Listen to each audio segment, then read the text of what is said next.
Hello and welcome to Watch Crappens, a podcast about all that crap on Bravo that we just love to talk about. I'm Ben Mandelker, and joining me today, Mr. Ronnie Karam. Hi, Ronnie. How are you? Hi. Good to see you, as usual. Good to see you. What's going on with you? Well, today is a big day because we're talking about Real Housewives of Beverly Hills. People on Twitter they're really worked up, as they should be, because it was a really good episode. What are they worked up about?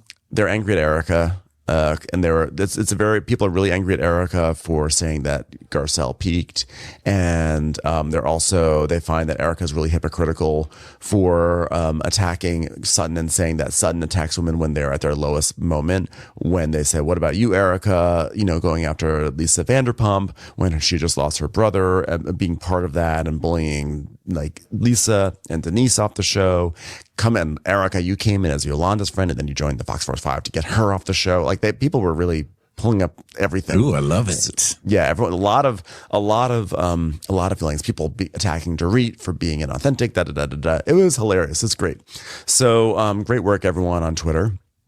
In the meantime, though, before we get into our Beverly Hills recap, we are hitting the road again this weekend. Our tour, the Mounting Hysteria tour, continues to power on. So this weekend, we are going to Charlotte and Atlanta. In Charlotte, we're going to recap the Southern Charm season finale, which will be great. I'm very excited to talk about that. And then over in Atlanta, we're going to do a classic episode, one of our favorite episodes, which is going to be Real Housewives of Orange County, season 11, episode 16, Bringing Up Old Ghosts. That is a part of their Ireland trip. And if memory is correct, now I haven't rewatched it, but this is, I believe, where they get Kelly drunk and then they have a big fight in the van at the end of the night, which should be really, really good. Other places that we're going to on the tour, we are going to DC, Philadelphia, then we'll be going to Boston, Detroit, Chicago. We will then eventually go to Texas for Austin and Dallas, and then we will end things, unless we get some new shows, which might very well happen. But for right now, we have in May, our grand finale is in Las Vegas, our very first ever Las Vegas show, which will be great. So that's all the news. Go to watchforcrappens.com to get your tickets. Also go to patreon.com/watchforcrappens to catch our bonus content. We did all of Traders there. So if you want to catch up there, listen to our recaps there. We also had some really fun airport snaps where we sat in the Cincinnati airport and we talked about all the people and things around us in the airport, and we had a great time doing that. So thanks to everyone who came to our shows this past weekend, and we look forward to seeing a bunch of you this coming weekend. So here we go. Real Housewives of Beverly Hills, season 14, episode 16, Sutton on Trial at Sea.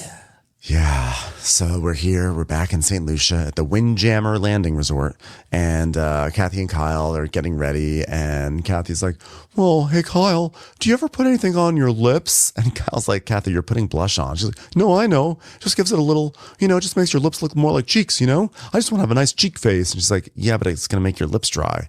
Oh, I guess that makes sense. I guess that's why my lips are always dry. Of all the crap Kathy Hilton puts out of her bag, and she's still putting blush on her lips. Like, why? So then we go to Jennifer, Garcelle, and Sutton, and they're getting ready. And, Jennifer's like, this is what I'm going to wear tonight. And Sutton's like, I'm wearing vodka. Isn't that hilarious? Vodka's my favorite color. Actually, red's my favorite color. Red vodka. I love vodka.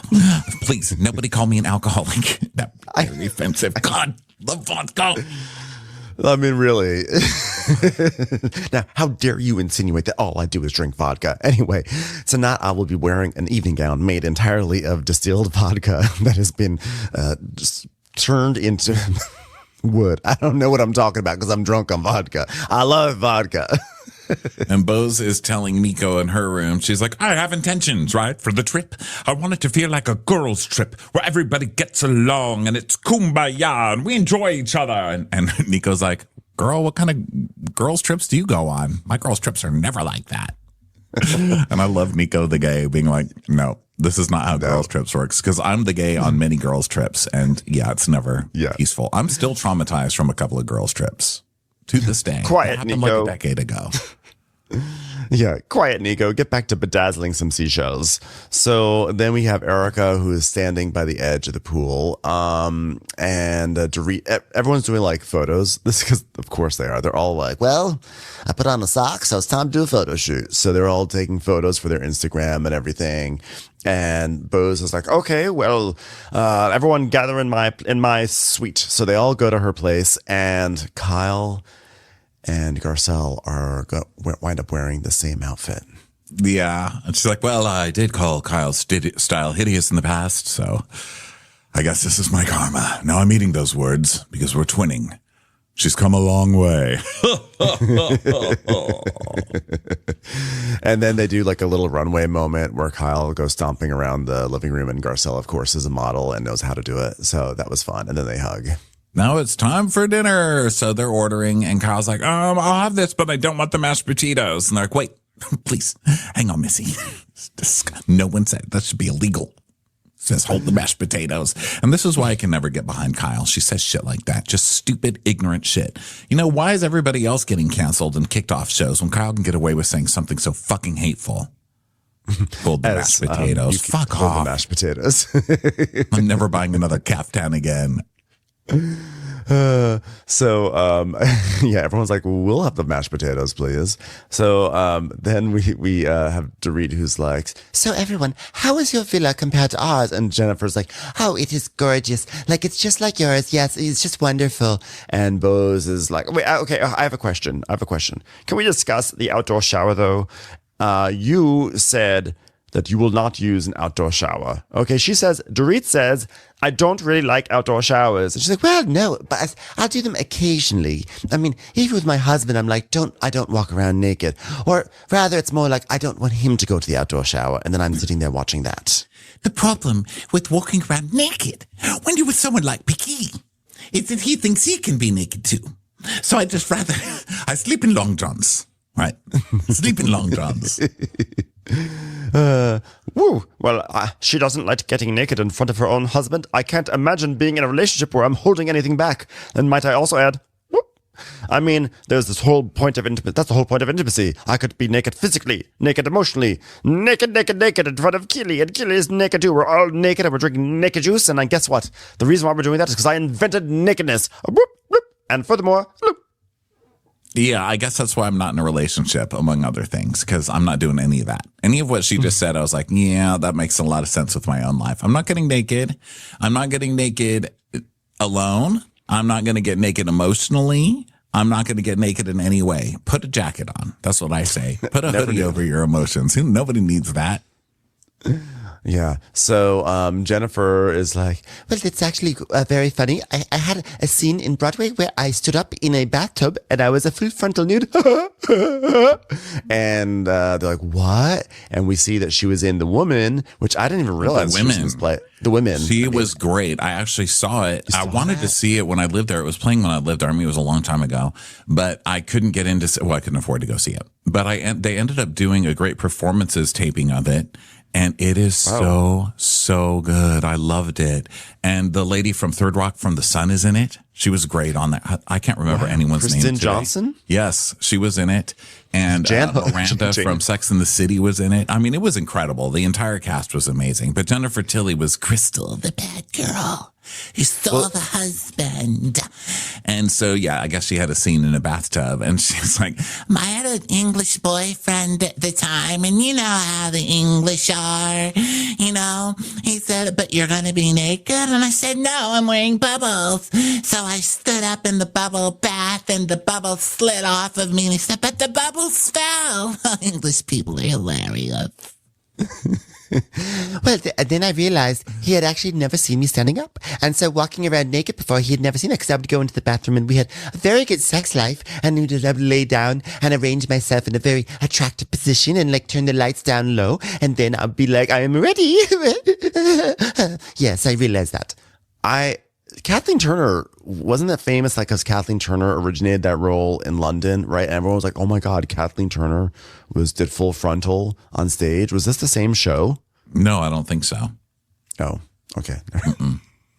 The women? I don't think Kathleen Turner was just in the spreading women. misinformation about Kathleen Turner. Because why not? It's Wednesday. What's your lie about her? I don't think so, but I mean, I have no idea.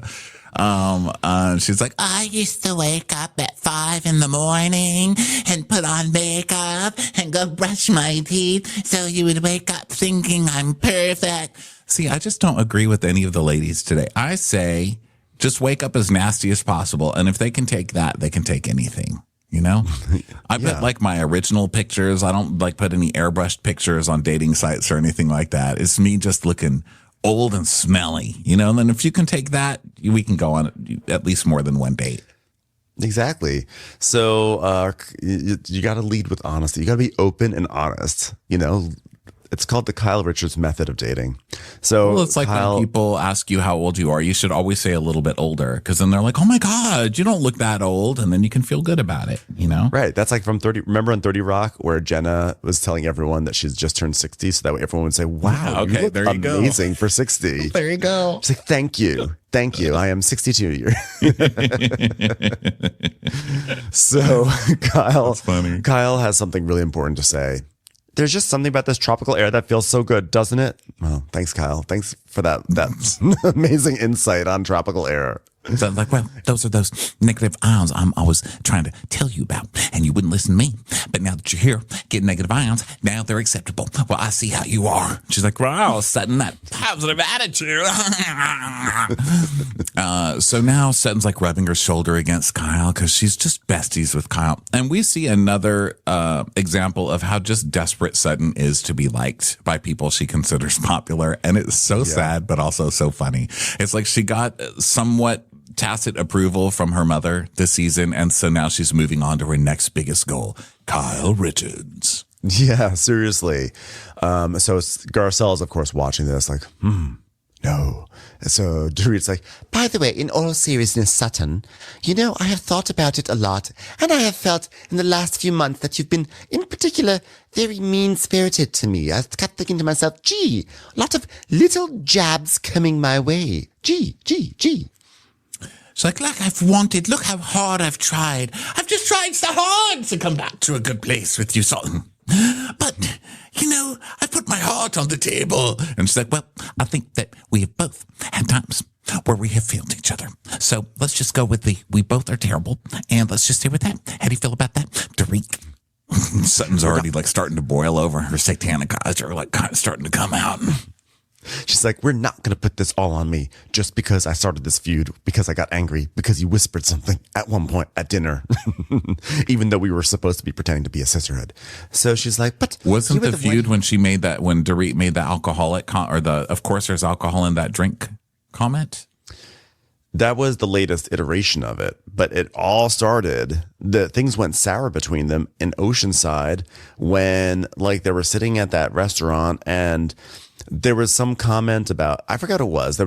Dorit muttered something and then Sutton did the whole thing. Okay, everyone, we're going to tie our hands together with a ribbon and we're a sisterhood. And then that night she was like, you know what really bothered me? That she said something under her breath. I mean, we are supposed to be a sisterhood. You're supposed to say it out front. And then on the Sprinter van, she was like, you said something under your breath and we're supposed to be a sisterhood. That was sneaky. And then they started fighting and then they have been at each other's throats all season as a result of that. Oh, okay. I thought it was alcoholic thing. That was just the latest manifestation. Yeah. So she's like, you're the one who wanted this group to have an intention. And then it was 48 hours and it's out the window. And then we see a flashback to 2 months earlier when Dorit wouldn't admit to being Teddy's friend. I love that we're trying to remember. It's in the notes. Dorit admitting she won't admit to being Teddy's friend. And so Dorit's like, well, you know, a lot of it was, we're going to have arguments, but we should be able to talk it out. Am I right, Sutton? Am I right? That's right. It's like, but any attempt to converse or to have a conversation with you is rejected. Rather than trying to work it out, you want to go lower. You're like PK reaching into a can of Pringles. You just want to go lower and deeper and deeper and sadder. Okay? And now you wanted to have an issue. Well, in the moment, Sutton meant that she wanted to have a sisterhood. That's what I feel. She just doesn't really understand what that means. And Carl's like, yeah, I mean, she meant it. She meant it when she said it. So that's something. And we see later that Sutton turned to her and was like, thank you Thank you so much for saying that, Kyle. Thank you. I know.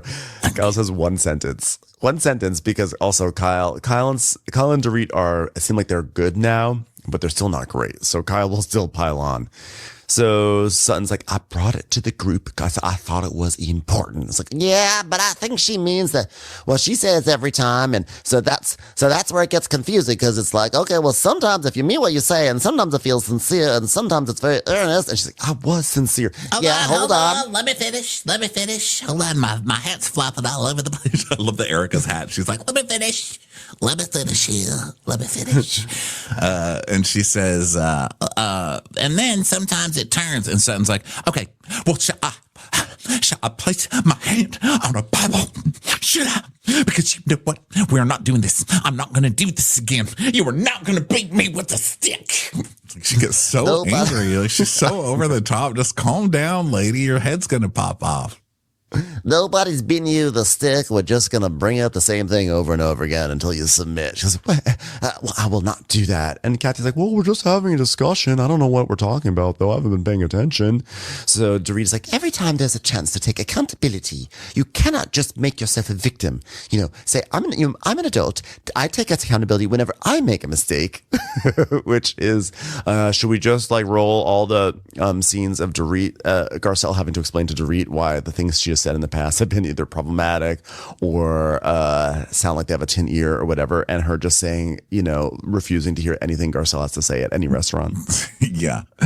I take accountability every time I make a mistake. For example, the time I said that I'm very close to minorities who happen to work for me. How I said, yes, they do work for me. Is that so bad? That's taking accountability. I mean, is it so wrong that I said that Garcelle attacked me when she raised her voice 0.3 decibels? I don't think so. It was an attack. And, of course, Garcelle's like, well, as Jennifer Tilly would say, Dorit's taking accountability for 2 minutes. I mean, come on. Now all of a sudden she's an accountability guru? Please. And she's like, well, there has been no point where you have tried to rectify any of our little mishaps. You know what, Dorit? I have been thinking about this long and hard. And what I want to say is that I'm not wearing vodka tonight. I'm actually wearing more whiskey. But anyway, well, I don't know what you just said. But here's what I've got to add to that. Okay, I said something at the caviar party, and I did not feel like myself at all when I said that. And we see the flashback as when she said, like, you know, basically, like, you're poor. And Sutton's like, and I sincerely apologize to you because what I should have said is you are very poor, not just regular poor. And I really did not lean in enough to how low in society you are. And I apologize for that. I learned lessons as a little girl that I should have brought to this. You don't speak to poor people. You have security escort them out. And so I apologize for speaking directly to you. I know that must have hurt. I apologize for filling you with hope when I looked you in the eyes, that I gave you the feeling that maybe rich people would also look at you in the eyes. But no, we don't. We don't do that. And I should never have given you that sense of aspiration. And the fact that we sat at that caviar party together and I purposely wore a loss prevention jacket across from you. That wasn't right. That wasn't right. I mean, let's face it. This is California. I can't really get you arrested anyway, so it wasn't right of me to do that. Wasn't right. It's time for a commercial. It's time for a Crappens commercial. I sincerely apologize. And Erica's like, Yeah, it was just beneath you. it was beneath you. Oh, come on. You're on a Real Housewife.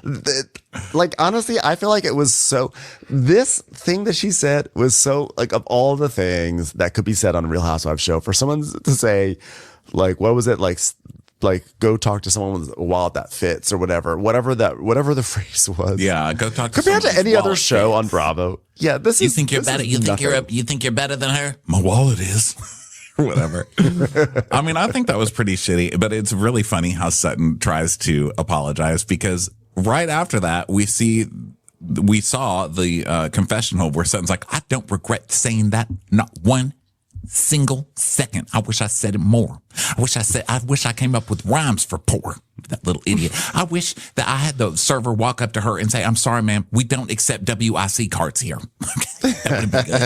That would have been good.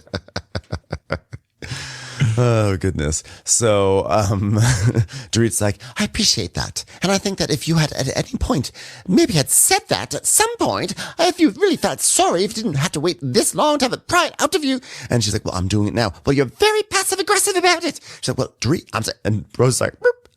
She's actually trying to apologize, Dorit. She's like, and I'm like, Dorit, listen, this is the closest you're going to get to a sincere apology from Sutton. And Sutton's like, excuse me. I mean, and she's just telling us this, but she's like, if she'd shut up, she'd hear me apologize for calling her Brokey. Okay. Brokey Roberts. I'm very sorry for what I said, even though it was admittedly hilarious and everyone at Caviar Caspia laughed because we all knew it was true. But anyway, you did not need to be embarrassed by the Caviar Caspia people. And what I said was low, even though true, but low. And I shouldn't have said it into your face, only behind your back. But unfortunately, Sutton, we've moved on to other things. She's like, oh, now there's a lot more you need to apologize for. So Bose is like, Dorit, you're not even taking any of it in. It's an apology. Take it. And she's like, Goyce, I said thank you. I appreciate it. But wait, there's more. Well, Dorit is not going to think Sutton is genuine at this point, and I don't blame her. Sutton does a lot of things, apologizes for them, and then we as a group are left wondering which was true, the low blow or the apology. You just don't know. It's a mind game. I mean, a magic mirror. I can't see which way is right. I'm like, oh, relax. Relax. Am I fat? Am I thin? I don't know. Why am I shaped like an hourglass? Why is my face so big? Erica, shut up. Erica is not. I'm sorry, Erica. You're having a great season, and I've really grown to enjoy you on this show. But you cannot be accusing Sutton of saying things that you don't know what's true and what's not true. When you had an entire season where you were like, well, it was snowing in Pasadena, so my son took his car out, and it turns out he was driving on a roller coaster, and he was in a roller coaster tycoon and went up in the loop-de-loop, and then all of a sudden, Tom, he got into his car, and they crashed into each other in the roller coaster, and Tom went down the mountain, and he spun around, and he was lying in a ditch. Yeah. No. Yeah, agreed. But she's also like on the poor side. You know what I mean? So she's standing up for the other poor. So, and also when Sutton apologizes and you don't know what was real, the slam or the apology, can't both things be true? I mean, most hurtful things you say are meant, but then you feel bad for saying them, so you apologize. It's called being an adult. Okay. Yeah. I'm sorry that she is so smart that she knows exactly what Dorit's trigger is, which is calling her poor. Okay. Which I guess you don't have to be that smart to figure that trigger out, but still. Yeah. You know. Well, I think what made it actually really mean is that Dorit is like, she's really going through it and losing her house and stuff. But I don't think that was happening at this time. I think if she called her poor, like right now, when the house is being taken away and all that other stuff that's allegedly going down and PK not paying any bills and stuff like that, that would be different. But, it was when Dorit was still pretending to have money. So, yeah, it didn't count. Yeah. I mean, it was mean. It was a mean thing to say. I keep on making excuses for it because it's like classic, recapping Housewives when there's one that you like more than the other. So you'll be like, honestly, it was a compliment if you think about it. No, it was horrible. It was horrible. It was a shitty thing to say. It was a shitty thing to say. Laugh, so not guilty. But also, like, I guess, when we watch other shows, people say things that are so much worse. I mean, it's like, find someone whose wallet fits compared to, like, your husband has 1 foot in the grave and 1 foot on a banana peel, and you sucked your way to the top. I mean, like, it gets a lot worse than this. Well, I also didn't think that it was so bad when Dorit made fun of Sutton's alcohol intake. So I think I'm just definitely not. Yeah, I think I'm just this whole season. I'm like, meh. I mean, this is pretty mid as far as things to be mad about go. Mm-hmm. So I don't really care. They're very sensitive. So Bo's like, Dorit, I think the question is there anything that you feel accountable for that you could actually apologize to Sutton about? That's where we actually need to go since you just bragged about how you take accountability. And she's like, well, you know what? The joke about the drink that I made, that wholeheartedly was not to start anything or to hurt you, but just to highlight to everyone in the group that you are something of an alcoholic, and that's in many ways very humorous. So that's all I was merely doing. It's like, oh, so we're calling that a joke now? It's like, well, the comment. Listen, it wasn't my intention to call you an alcoholic, especially when everybody can see that you're clearly an alcoholic. And probably, if you hadn't called me a bitch after I said that you were an alcoholic, I probably would have said, I'm so sorry, that wasn't my intention. But you called me a bitch, which meant that me calling you an alcoholic first, in retrospect, is actually allowed. Sorry. To be fair, it's not that you called me a bitch. It's that you called me a bitch in the home. In the home. That was like the ultimate, because Dorit can't be offended. She's called everyone the C word all season. Like, how many times has she been like, what a effing That's true. Yeah. That's true. She Now really has she's like, how thrown that dare you around. speak to a woman like that? So Kathy's like, well, listen, we're here for another 4 days, all right? You can't conquer Rome in a day, which isn't the saying, because the saying is you can't build Rome in a day, because I'm pretty sure Rome burnt pretty fast. It didn't take it didn't take that much time to burn it to the ground, but it didn't take long to build. It did. You can't build it in a day. So Bo's like, well, I appreciate the honesty and the candor, and I really think, like you said, Rome wasn't built in a day. I'll subtly correct you.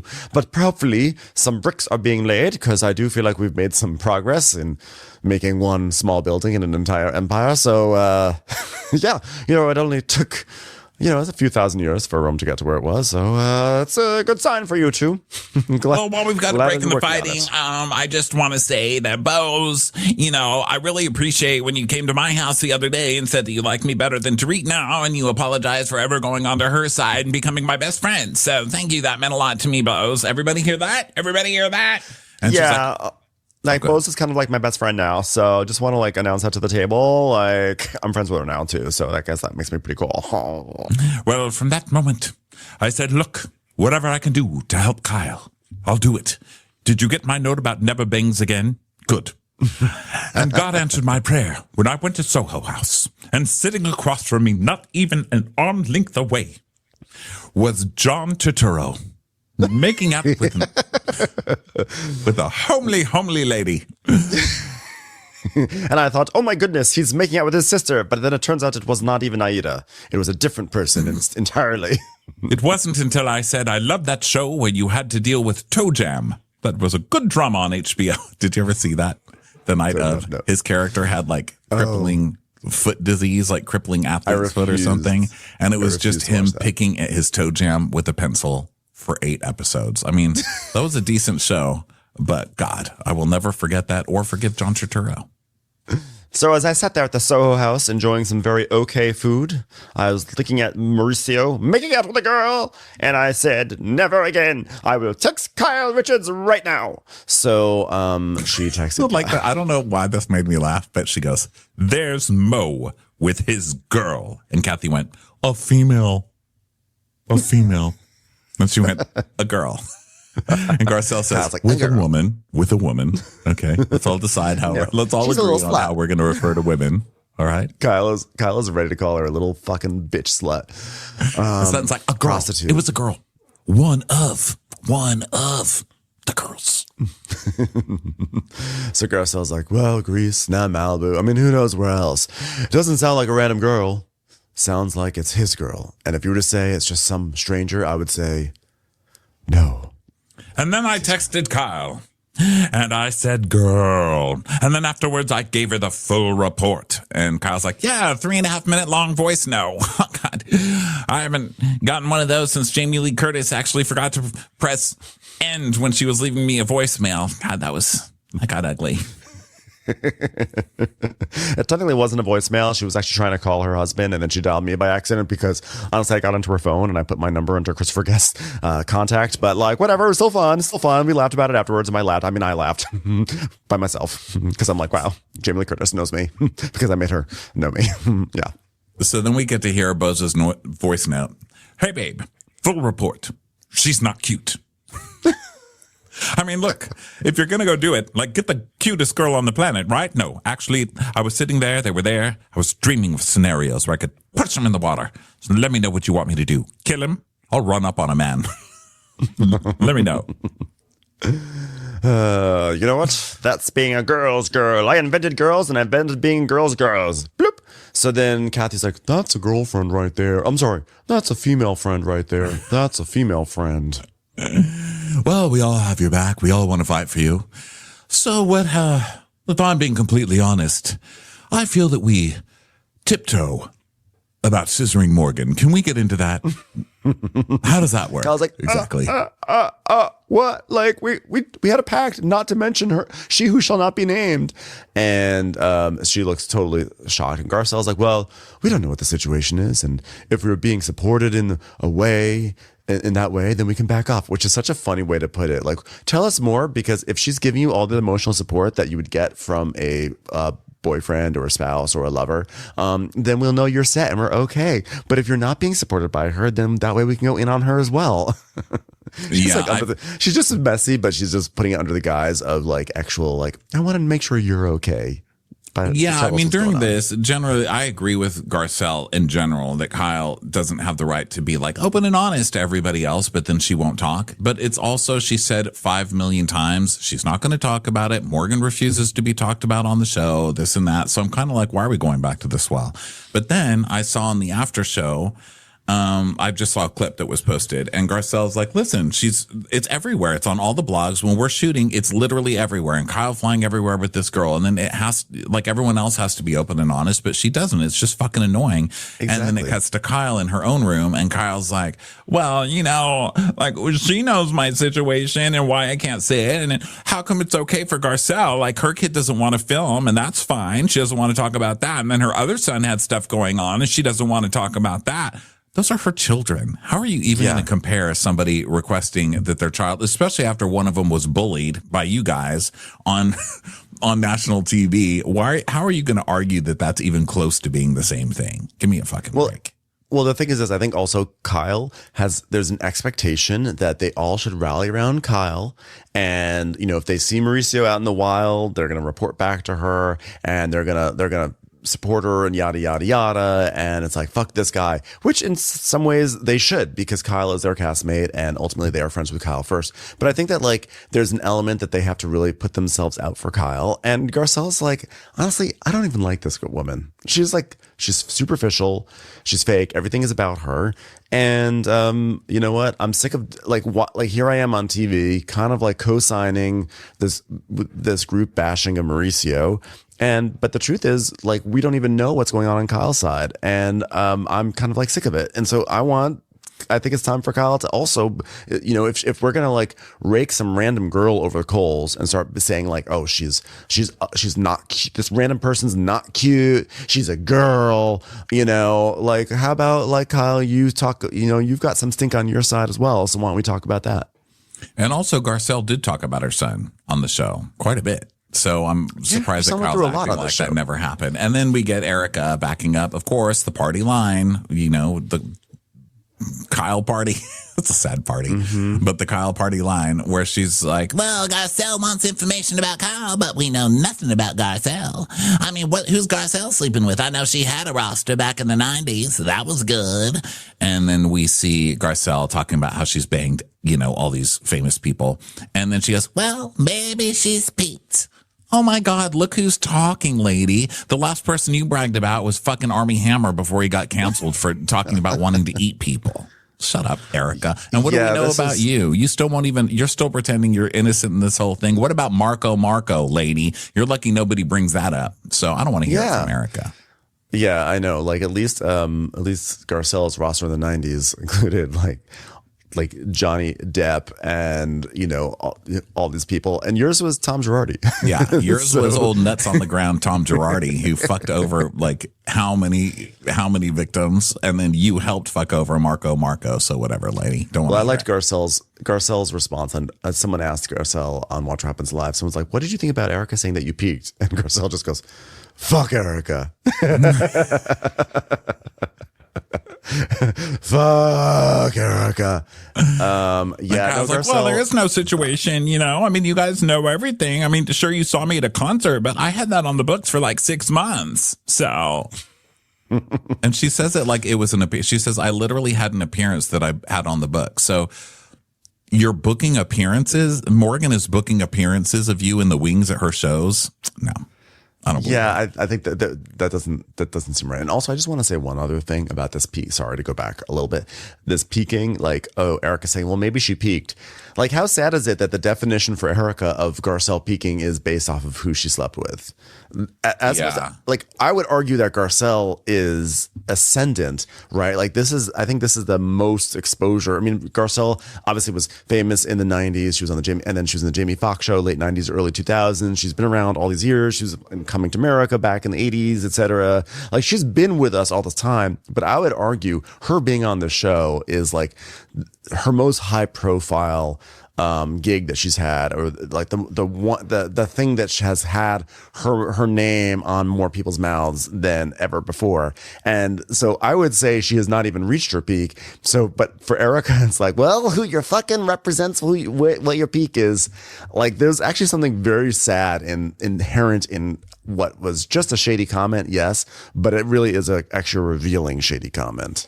Yeah, and she's got more going on than who she's fucking. I like that point. And she's producing film after film, Erica. What are you doing? You're like speaking over GarageBand loops. Like, give me a fucking break, okay? And mooching tables off reunion sets for your fucking house remodel. Give me a break. Oh, did you see that, by the way? Did I send you that Reddit thing?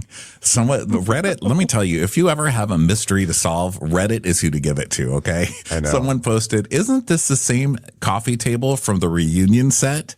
And sure enough, Erica's new table in her remodeled home is from the reunion set. Wow. She's just taking shit right off the set. So get out of here. You're even manufacturing shit that you're mooching off reunion sets. Come on.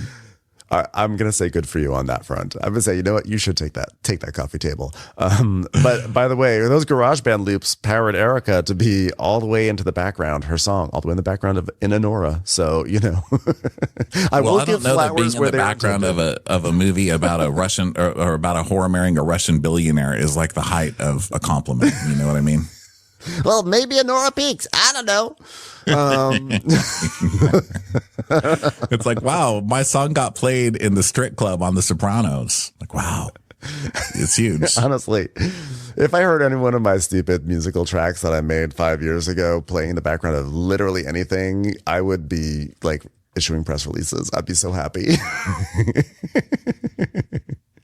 Anyway, yeah, I'm not saying she shouldn't be happy. I'm just, I'm just Erica because she's shitting on everybody else's accomplishments. Yeah. So Kyle's like, whatever. That was an appearance. It was on the books. And she goes, well, right. But that brings attention, right?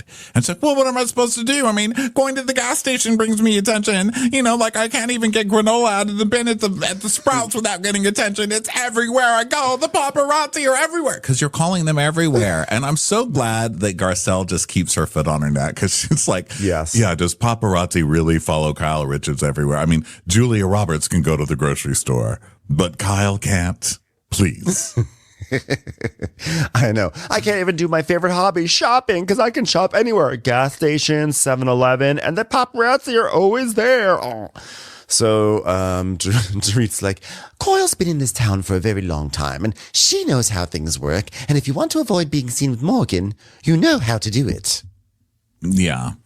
And so Kyle's like, well, like maybe one day, like I'll have a great story to share with you guys. Maybe. And Kathy's like, maybe you won't. She goes, okay, well, maybe I don't. Sounds like been 54 years so far. Still haven't gotten a good story out of you, Kyle. Still waiting. Yeah. I have white parties. The guy from Fatburger comes over and makes stuff for people. So Garcelle Sutton goes, I hope you do, Kyle. I hope you have a great story to tell. Now, let me nuzzle my chin against your shoulder a little bit.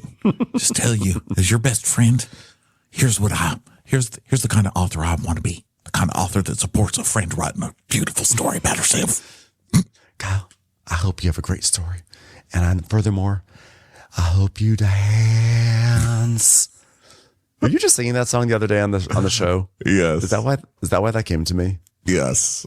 In the Below Deck recap.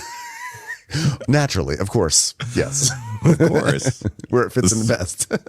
So Garcelle's like, is it annoying that Sutton's infatuated with Kyle? Yes.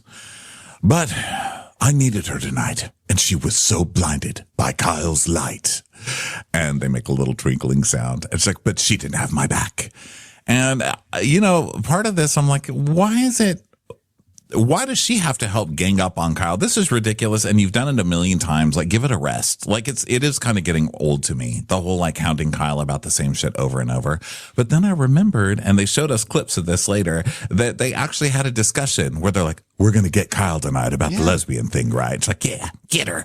And then once they do it, Sutton's just like, oh my God, Kyle, I'm so sorry she's being mean to you. You know, she has that kind of an attitude. So I'd be pissed too. Commercials. Here comes one right now.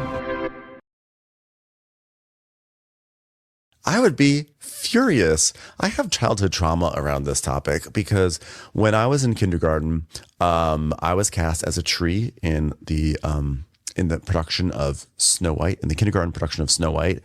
And as a tree, I was a part of an ensemble of trees, and together we created a forest. And when Snow White is banished from, the castle, she has to go running through the woods where she, eventually finds famously the dwarves. And so as the trees, the direction that we were given as actors was that we could either be kind trees and say, run, Snow White, run, get to safety. Or we could be evil trees and go, wah. Tell us about your lesbian relationship, Snow White. We could be very nosy trees and say, what's the deal with Morgan Wade? Am I right? You fucking Cinderella or not? I heard they found her slipper in your place, slut. You could also be a bad jokey tree and say, is there vodka in that? Which was strange as a kindergartner to ask. You could be a really offended tree. How dare you call me an alcoholic? Or you could be a gossipy tree. I just saw Mauricio with a girl and she's not cute. Keep running, Snow White. Mauricio had his dick in an ugly tree. I'm telling you that. Right now, girl. Okay, so what kind of tree did you choose to be? So all the boys... Of course, the boys were like, we'll all be evil trees. We'll be, Yeah. And then all the girls were like, no, we want to be nice trees. We want to support Snow White. I was like, okay, so boys are going to be mean. Girls will be nice. Classic. So it comes the big scene and we all are lined up, right? Because we're trees. And I'm like the first tree, I think, like stage right. And so Snow White comes running through. So I'm the first tree that Snow White encounters. So I go, whoa. And then every single other tree went, run, Snow White, run. Even the boys.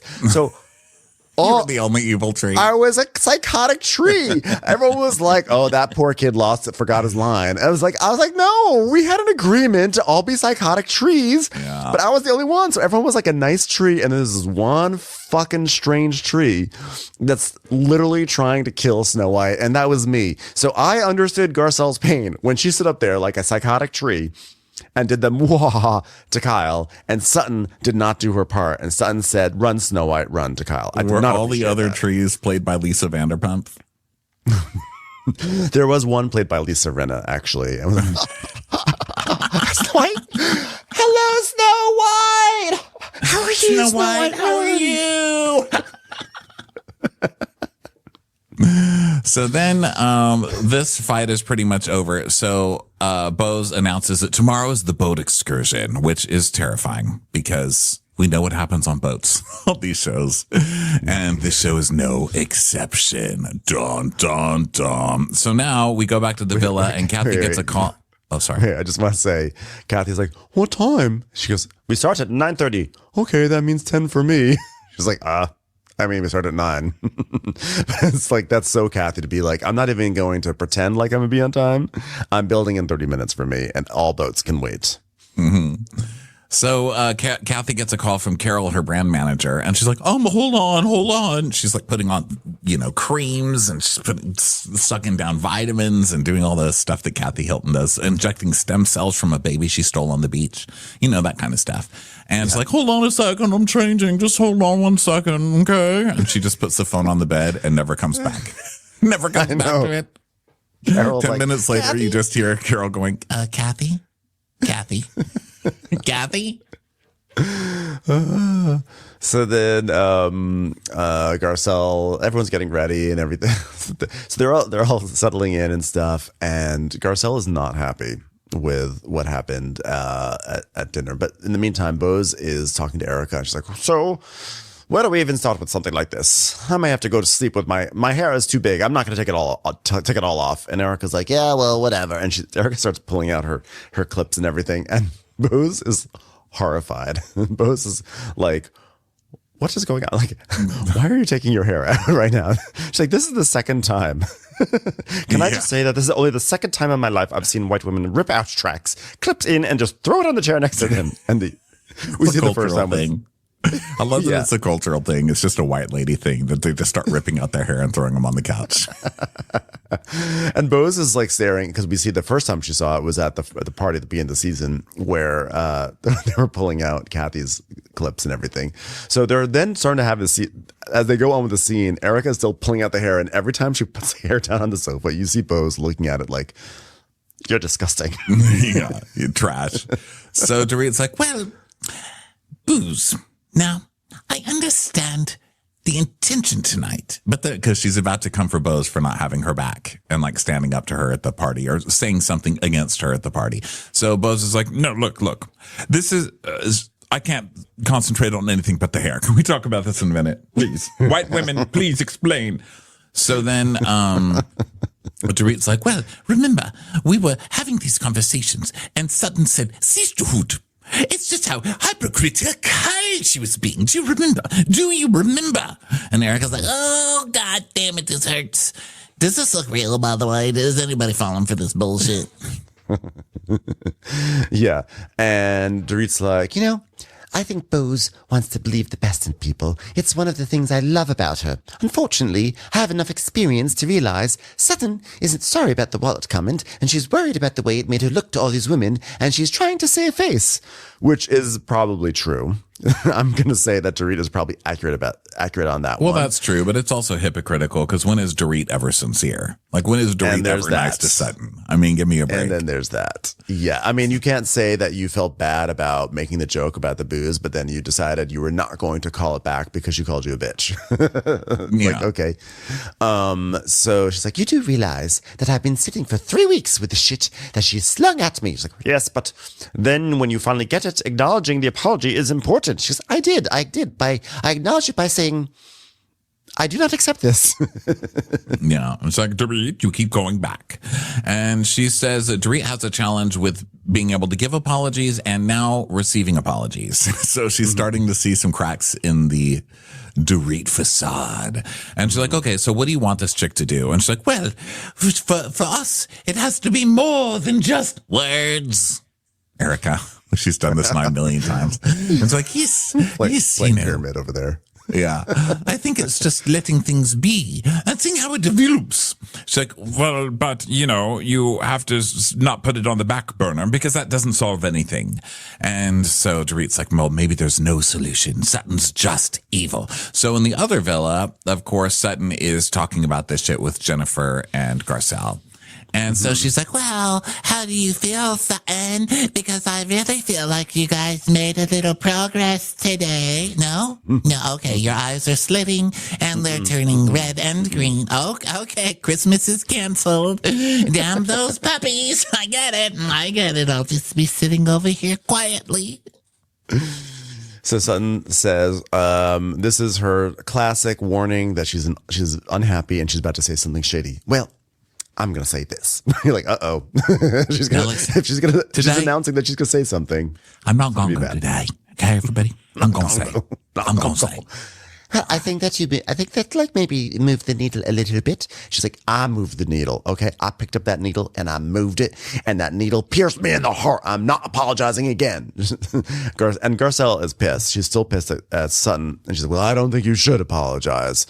No, unless you're apologizing to me. Hint, hint. And she's like, well, I'm not. And I will say this. I did appreciate when Kyle, my new best friend, did step up and defensive me for Dorit for about 3 seconds. That was very special. We see a flashback of Kyle saying like, Dorit, that's not nice. And she's like, I mean, the way she stood up, it's just so wonderful having a best friend. I never had someone who had my back like that. And it's just hearing those words for the 3 seconds while I sit in my cocktail. It just filled me with so much love. I felt like I had a wind beneath my wings.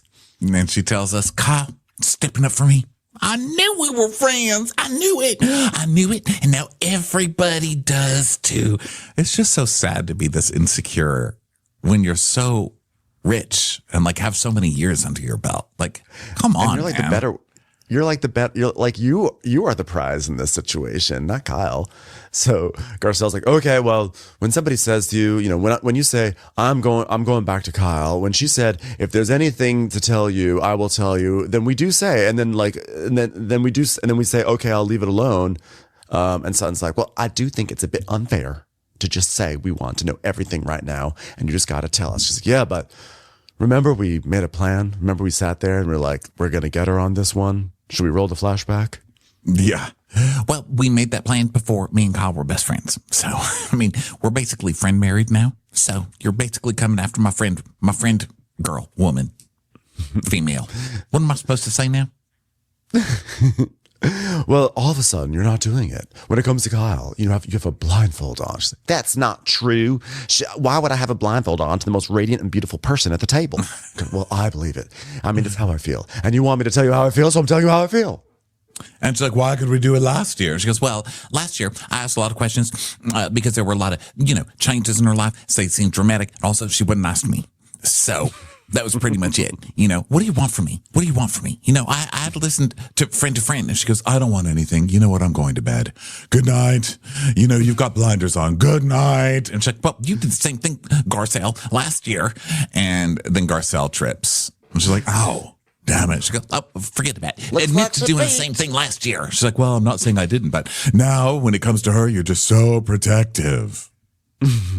Yeah, she's not always been the most amazing fan. She's, I am not protecting her because she can do everything herself. She is wonderful and she is self-reliant. I don't need to do anything for her. She says, well, for some reason, your loyalty is beyond. She's like, well, I am not protecting her and there's no loyalty. I just will do whatever Kyle wants to do. And that is my choice. That is not out of loyalty. And I want Kyle to do whatever she wants to do. I'm not going to protect her. That's her life, her wonderful, glorious life that I'm so lucky to be a part of. And I am not going to babysit a grown woman because I will be a friend to the grown woman a lot. I will not do that. The car's like, whatever. Is a woman I'm going. who survived an attack from a brick hitting her in the nose on the set of Halloween, one of the greatest films of all our time. Have some respect. Have some respect. Garcelle's like, I'm going to bed. So Garcelle's like, all of a sudden she's taking a different stance. I mean, I've had Sutton's back so many times, but tonight she just left me out to dry. Okay, I see you. It reminds me of I think Garcelle was like, this is the moment to land the death blow. We are going to finally get Kyle on the Morgan Wade stuff tonight. It's all set up. It's queued up. It's ready to go. And then Sutton's not there to help do it. And bust it wide open. It's like on a reality. It's like on Big Brother. That's one season, the season 6 of Big Brother, when there was like the friendship versus the other people, and the other people were going to like the Sovereign Six. They were going to finally take out the friendship, and then Howie, for some reason, put up people from the Sovereign Six, and you're like, why? I know this is a very specific reference, but to those who saw that season, they will see it here in Sutton's actions. Sutton. So she goes to bed, and then Jennifer Tilly comes to comfort Sutton, and she's like, would you like a good and plenty? And there's a couple with some hairs on them. There's glitter on this one. I don't even think I have glitter in my suitcase at the moment. She's like, I need a moment alone, please. I need to take some time to myself for a second. Listen, it's very hard for me to think about the dulcet tones of Kyle Richards' voice when other people are talking. So please leave me alone so I can just hear her sounds. Oh yeah, that sounds great. So now the next day they're all getting ready to go to the boat, and Jennifer's putting on earrings, and she's like, oh God, there's a hole here somewhere. That's what he said. And Bose and Erica are getting their glam done. And Erica's like, well, I take sleeping pills on a trip like this. She's like, you do? She's like, I have to. Otherwise I don't, You don't wake up? Yeah. Well, how do you wake up? Magic. She's like, oh, okay. So the next, in the next villa, Sutton and Garcelle sit to have a little chat over their coffee. And she's like, okay, well, listen, have you seen the girls? She goes, how could I see the girls? Like, I've been perusing the neighborhood in my nightgown. I have some sense. How would Kyle Richards feel if she knew her best friend was walking around in her nightgown?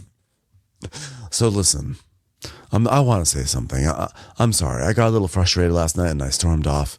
I just wanted to see what it was like to be petty like Kyle Richards. She's like, oh, okay, well, I hope you enjoyed that. You know, it was our first fight. She's like, I know. It was exhilarating, but also kind of sad. I'm like, if I'm going to fight, I want it to be against someone that's more entertaining. You know, I get that. So then Garcelle's saying, I just feel like we're tiptoeing around Morgan. You know, when I brought that up at the table, you went on full protecting mode of her, and I get it. You guys are in a good place now, and so am I with her, but I felt frustrated, and I just felt like you weren't listening to me, and I guess I just wanted backup since I've done it for you for so many years. It's like, I get it. You want to back up. And it was hard for me to get back up because I was being backed up by Kyle Richards, which felt so amazing. And, you know, if she's backing me up and then I'm backing you up, we basically got a pyramid. And I don't have the upper body strength to do that. Do you understand? Okay. You know, this year I really wanted to have a deeper relationship with Kyle, but it's like wanting to do the butterfly in a puddle. No matter what your aspirations are, a puddle is still just a puddle. You can't get any deeper than that. So anyway, she's out with Morgan here, she's out with Morgan there, and she's on the side of the stage, and we're not allowed to say anything about it. Why can't we ask about it? Yeah, so we see a clip of Kyle being like, oh my God, you know, like all the stories out there, I'm aware of how famous I am, you know, and there's just so much curiosity about that person that I, you know, forced a tattoo on of myself and then, you know, fed vegetable kebabs at a memorial service. And, you know, I don't know why anyone's curious about it, but I don't have to speak on anyone's behalf but my own. So Garcelle's like, you know, like, how are we supposed to have a friendship if you're hiding your life?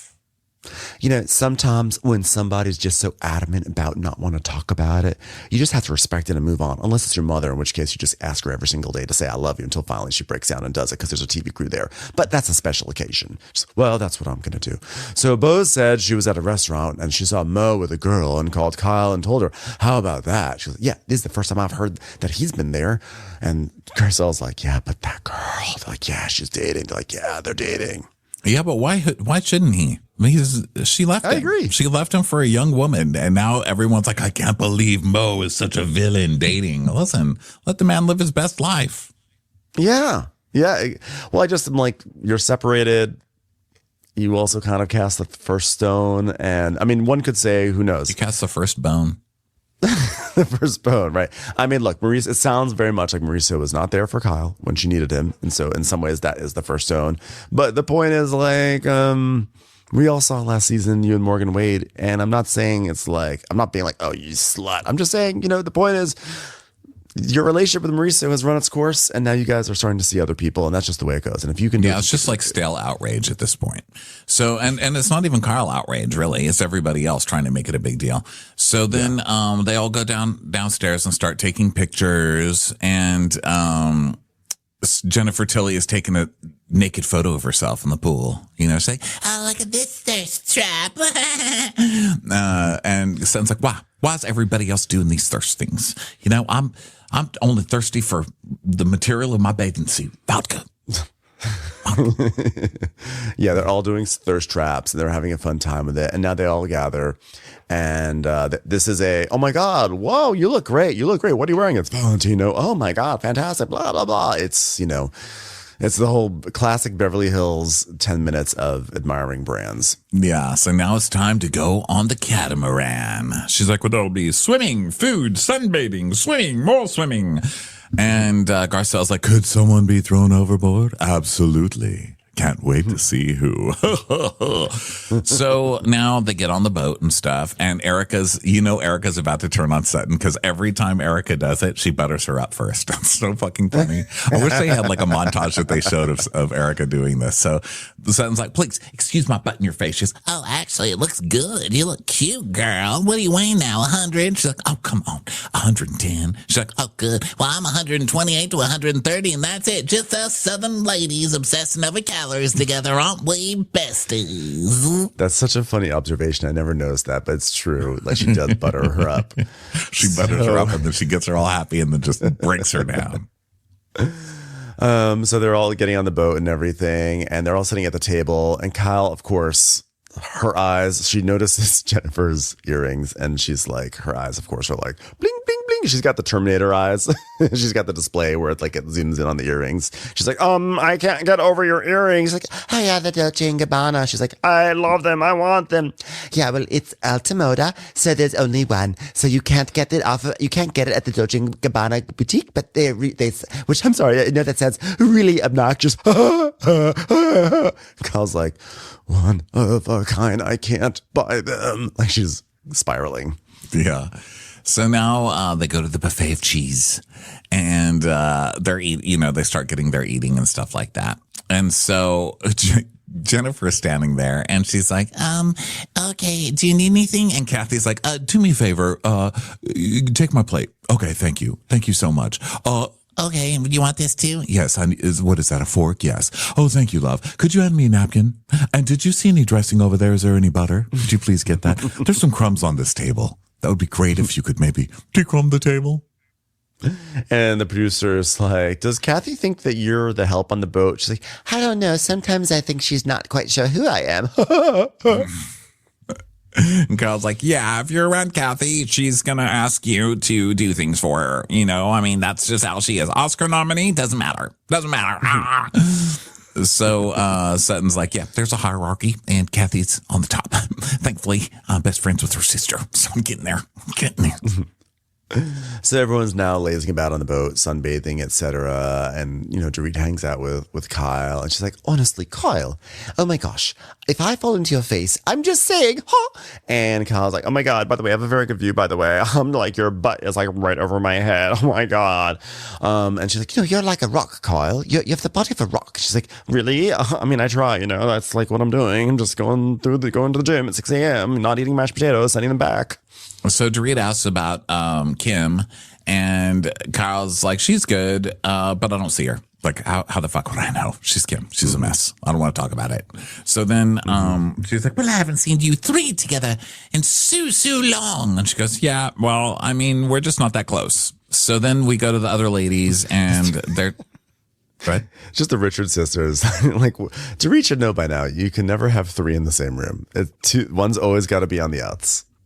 And it's interesting, too, because Dorit's kind of on the goods with Kyle right now, but she's bringing up another subject she knows Kyle does not want to discuss, which is Kim, So I thought that was interesting. So then Erica is talking to Sutton, like, oh, what happened to your hair? Come on. She's like, well, I just don't want it to fly off, So, guys, I was talking to Garcelle today about my apology to Dorit, and I really meant it.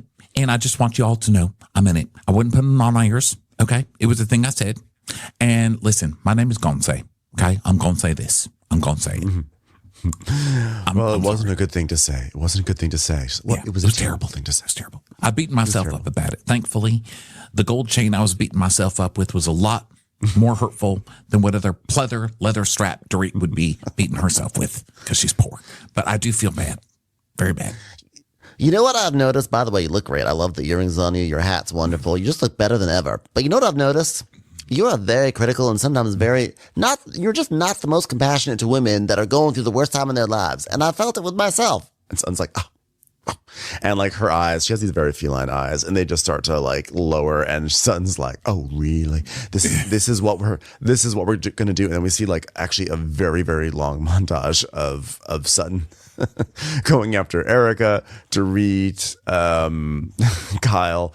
So Erica's like, you pulled yeah, with but a this friend is and the whole work as thing an about enemy. this. I'm sorry, but just before we go on, because of all these clips they showed, they make it look like Sutton was the main one who would go after Erica and be like, but I read this article, and everyone else was like, it's too long, I couldn't read it.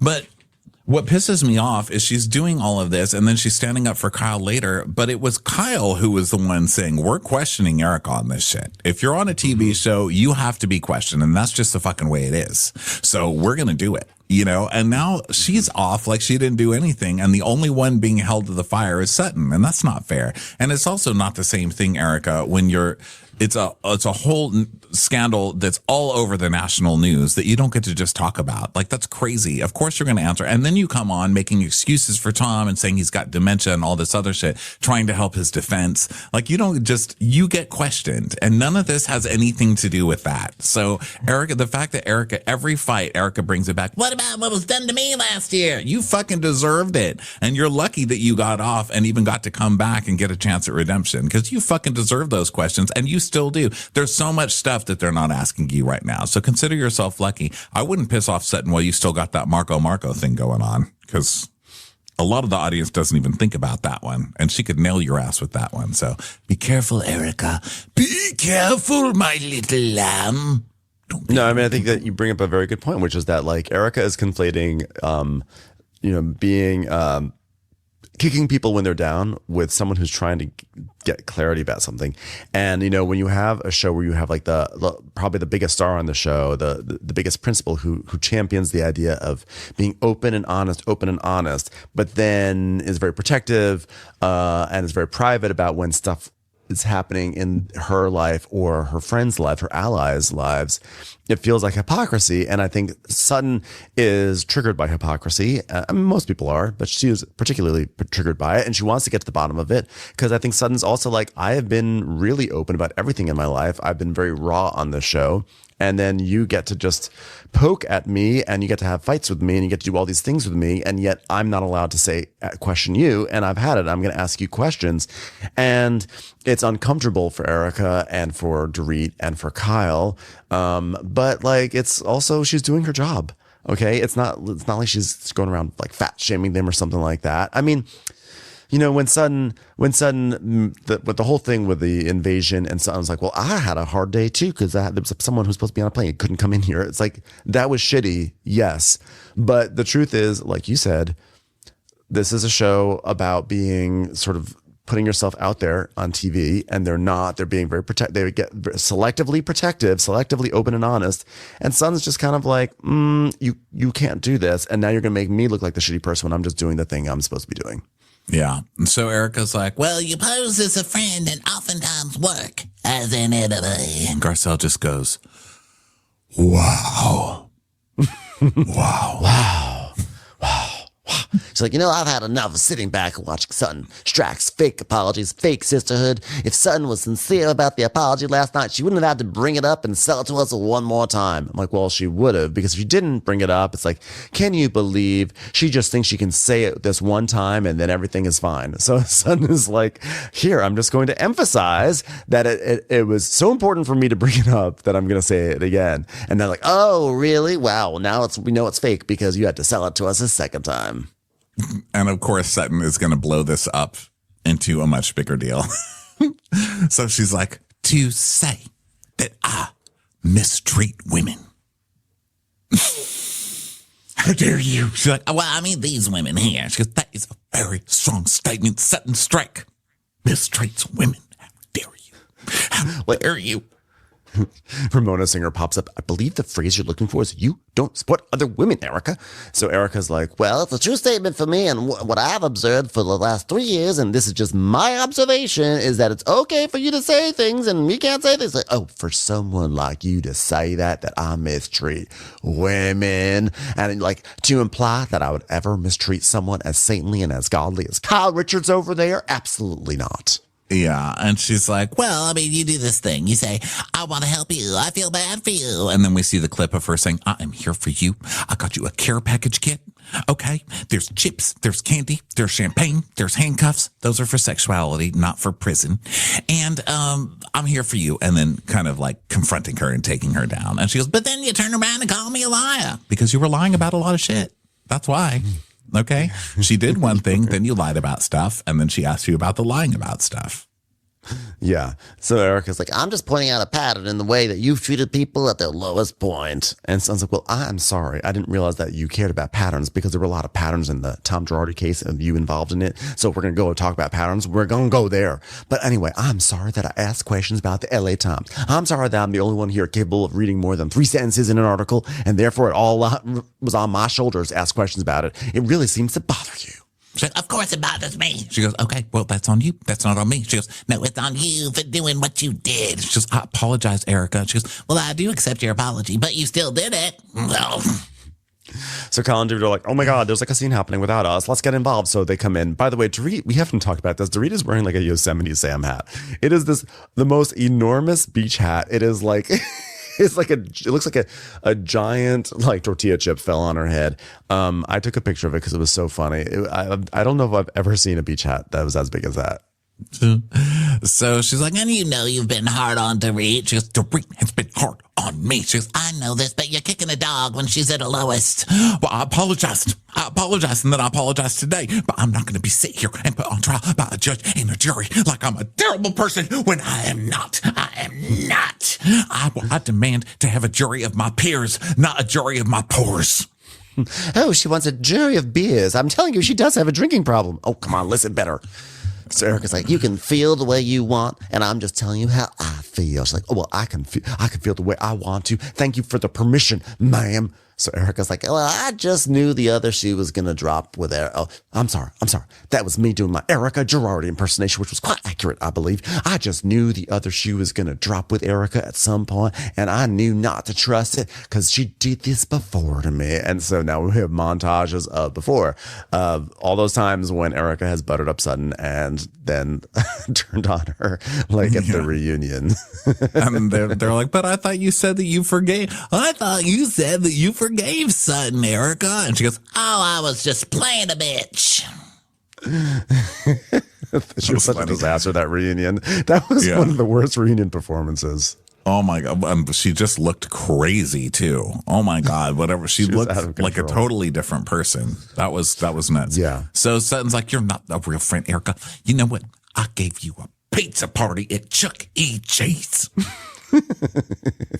She's like, well, everyone, guess what? Here's the news flash. I'm basically a terrible person. That's what I am. You said I'm unkind to women. We're going through their worst point in their lives. It's like, well, you in this group? She's like, no, you said women as a whole. Okay, let me tell you something. I was always nice to them. I was nice to Nancy Reagan when I met her that one time. It's like, oh, don't talk about women in this group. I mean, don't get into semantics. Oh, and now I'm anti-Semitic. Is that what you're trying to say? Oh, wow, that's real convenient.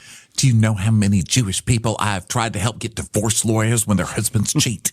I'm not even talking about Jewish people. Well, see, look at me. I'm being inclusive in this argument, and you're not. So now who's the mean one? And by the way, Kyle converted to Judaism also. And guess what? She is a wonderful person, aren't you, Kyle? Kyle, I'm your best friend. I'm your best friend, right? Right. Well, she's just trying to clarify. Let's let Erica clarify. And so it's like, oh my God, Kyle's jumped ship now. Fucking bitch. I can't believe it. I can't believe that bitch. But Sutton's sticking to this whole thing now. Like, you say I'm anti-woman. She's like, oh, shut up, Sutton. I'm not saying anti-woman. I'm saying anti-us. I mean, this group, anti-woman. How dare you? So Sutton's trying to make it this much worse thing. And then she's like, what do y'all want from me? What do you want? Seriously, what do you want from me? I'm tired. I get blamed for everything. All you do is telling me I'm wrong constantly. Oh, God, man, you are not going to kick me when I'm down. and during this time, I'm like, wow. I'm like, Garcelle is really being like quiet, you know, like normally they have been accusing Garcelle of being Sutton's mouthpiece, but Garcelle's not doing it this time. And she says, well, there's so many times that, you know, Kyle could step in to have Sutton's back, and she doesn't. She's not doing it today, and Sutton refuses to see it, and I've been seeing it for years. And Garcelle's kind of like, I'm not doing this. I've jumped, like, you know, she didn't have my back last night. I'm not going to have her back this time. Let's see if her new friend Kyle will jump in, and of course, she doesn't. Which, of course, Kyle jumps to the wrong side. So they're like, oh, come on. So Dorit's in it now. She's like, come on, Sutton. And Sutton's like, pick on somebody else. But why is it okay for you to pick on people? And she goes, I'm not picking on anybody. You picked on me. It hurt. It's been 3 weeks of pain, pure pain. Oh, come on, Dorit. She's like, if you don't think you've picked on me, that's okay. That's fine. But you have. She's like, well, you know what? That's what I said. She's like, and Sutton's like, I'm sorry. Erica's like, that's what I said. I'm getting like very stimulated because it was a really good fight. And Sutton's like, I was so handpicked by you. I was the picking. I was like a little kernel of corn in your beak, and you're picking and picking and picking. No. Okay, again, you actually need to speak English so I can understand, please. Handpicking, I don't get it. Yeah, please speak English words. I don't understand what you're saying. And she's like, well, maybe if I did it in an English accent, it would work better for you. Maybe so. Maybe so. That did actually help quite a bit. Thank you. I was a little confused. So Sutton's like, I can only take so much, okay?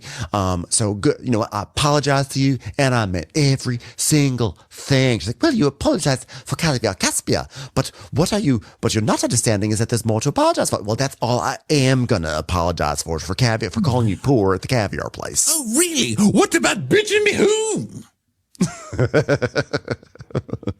You know what? That's it. I'm not going to apologize for anything else. I am good. I am good right now. Do you want to move forward?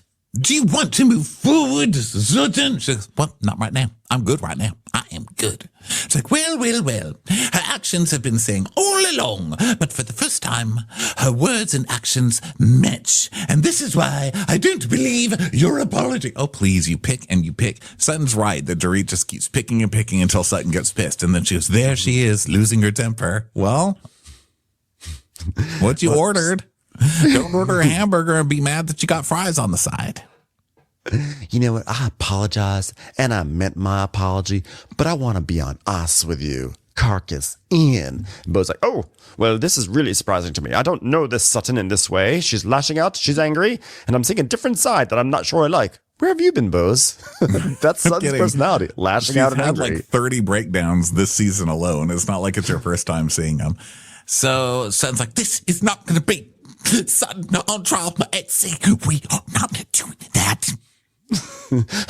Last week on Crazy Yacht from Hell. So Sutton, she's like, she has her hat, she puts on her hat, and she's just like, I'm gonna go. So she like walks off, and Garcelle's like, normally I would have something to say, and I really don't like to see them pile up on Sutton, and under regular circumstances I would just say, everyone, no. But I'm not going to do that, because the other night she didn't have my back. I'm not going to stick my neck out for her when she doesn't do it for me. She can deal with it. And Carl's like, I mean, Sutton loves to start an issue and then just like create a whole chaos around it and then like act like a victim. Okay. She didn't start this though. You were sitting right there. She just said she meant her apology. Yeah. So then Erica's like, oh, she's triggered because she knows I'm right. So Carl goes to follow Sutton, and Sutton's like, I just need to be by myself 2 seconds. 2 seconds. I've got things to say. Very important things to say. And Kathy goes, these boat rides, they're not really working. I don't think these are working. Yeah. You know what, Sutton, I came down here to console you. One very rich lady to another very rich lady. Sometimes poor people just don't understand, and you have to let poor people just be poor, and that's okay. She's like, thank you. Thank you for saying that. You know, I hate these fucking bitches. They're such fucking cut fitnesses. Such a fucking bitch. And that's where we end. Sutton having a breakdown out of a boat window, holding her sun hat on, just saying the C word over and over. It was really good. It was a really good pile on Sutton, and she acted exactly how you'd expect her to act, which is why she's so wonderful, why she's been wonderful all along, because she just can't help but be the disaster that she is. So everyone, thank you for being here, for listening. Go to watchwhatcrappens.com, get your tickets for the shows that are happening this weekend and beyond. And we will catch you on the next episode. Bye, everyone. Bye. Watch What Crappens would like to thank its premium sponsors. Ain't no thing like Allison King. Our way is the Amber way. It's the Foster and the Furious. It's Amanda Foster. It's Always Automatic with Ashley Auto. Ashley Savoni, she don't take no baloney. Put your hands together for Carly Clapp. Catherine DiBernardo has our Hardo. Get on the right foot with Chrissy Offutt. Dana C. Dana Do. She's not just a Sheila, she's a Daniela Etchells. We never miss her call. It's Diane Call. Aaron McNicholas, she don't miss no trickolas. Jamie, she has no last namey. You'll never hide from Heidi Eleanor Jones. I go, you go, we all go for Hugo. Hava Nagila Weber. We could all learn from Jennifer Kearns. She's our kind of mess. It's Jennifer Messer. Sip some scotch with Jessica Trotch. Knock, knock, knocking on Katie Manock's door. She's our favorite streamer, Caroline Peacock. Kristen the Piston Anderson. Get a bee in your bonnet with Lacey B. Rigging the funk, it's Leslie Plunkett. She gets an A from us. It's Lindsay D. Let's give a kisserino to Lisa Lino. Fresh as a daisy, it's Maisie McHenry. We love her on the rocks. It's Melissa Cox. Megan Berg. You can't have a burger without the Berg. This is Livin' with Michelle Vivian. I love ya, Olivia Williamson. Tastier than Flanderson, it's Rachel Manderson. She sure is swell, it's Raquel. Yes, we canna, it's Savannah. Cast a spell with Shannon Spellman. Let's share with Sharon Eldridge. The Bay Area Betches. Betches. And our super premium sponsors. She's VVIP, it's Amanda V. Can't lose when you're with Amy Baldwin. Somebody get us 10 cc's of Betsy MD. She's got a leg up, it's Beth Ani. We're taking the gold with Brenda Silva. Let's get real with Caitlin O'Neill. Don't get salty with Christine Pepper. Can't have a meal without the Emily Sides. Who, what, why, where, and Gwen Pentland. It's our queen. It's Queen Laifah. Nobody holds a candle to Jamie Kendall. Know your worth with Jason Kurth. We got our wish, it's Jen Plish. She's not harsh, she's Jill Hirsch. She's a little bit loony. Junie. My favorite Murdo, Karen McMurdo. She gets an A, it's Kelly B.